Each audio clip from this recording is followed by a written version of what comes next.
everyone, my name is Michelle and in today's lesson I will be explaining to you what exactly happens in the IELTS speaking test and the type of questions you are asked. Whether you're taking the IELTS academic exam or the IELTS general training exam, the speaking test is the exact same for both exams. The IELTS speaking test is a one-to-one conversation with you and the examiner. It is basically an interview whereby the interviewer will ask you a series of questions. The test takes 11 to 14 minutes and is recorded. There are 3 parts to the speaking test. In part 1, the examiner introduces himself or herself and checks your name. Then the examiner asks you a series of questions about yourself, your family, your work, what you study, your friends and your hobbies. The types of questions you will be asked are: where are you from? Describe yourself.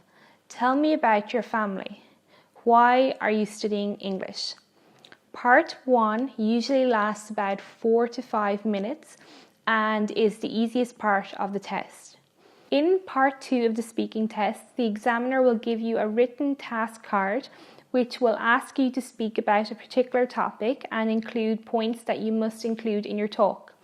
You will get 1 minute to prepare your talk before you have to speak.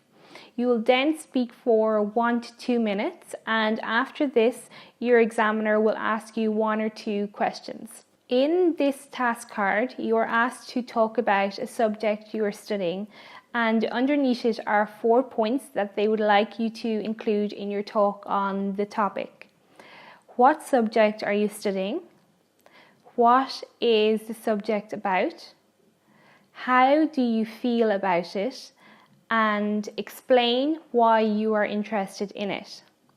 Part 2 of the speaking test usually takes about 3 to 4 minutes, and this includes your minute to prepare. Part 2 is harder than part 1 as it tests your ability to talk about a particular topic, develop your ideas about this topic, as well as testing your ability to use relevant grammar and vocabulary in expressing your opinion. Then you will have part 3, which is the final part of the speaking test. In part 3, the examiner will ask you questions linked to the topic you spoke about in part 2. The types of questions you may be asked based on the example task card in this lesson are: what are the pros and cons of the current education system in your country?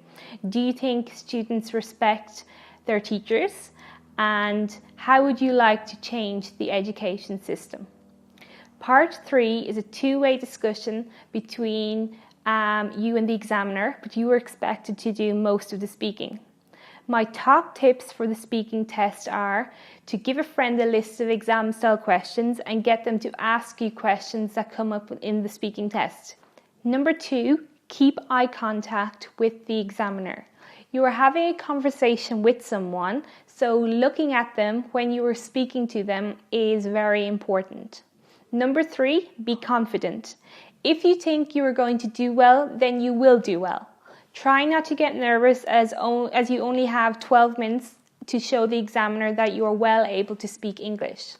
Before you go in to do your speaking test, tell yourself, I can do this. Number 4, expand your answers. Don't give one-word answers such as yes or no. You have 12 minutes to prove to the examiner that you are well able to speak English. The examiner can only assess your speaking for that 12-minute period, so speak as much as you can. Number 5, instead of responding to every question with yes or no, use expressions like in my opinion or I really feel. Number 6, practice. I have attached a document called IELTS Speaking Test Questions to this lecture. Print off the questions and prepare answers to these common questions that are asked in the speaking test. The more you practice, the more confident you will become and the stronger you will be on the day of your speaking test. In the next lesson, I will show you a video of what happens in a real IELTS speaking test so that you can see the types of answers you would be expected to give to achieve a band score of 9. See you in the next lesson.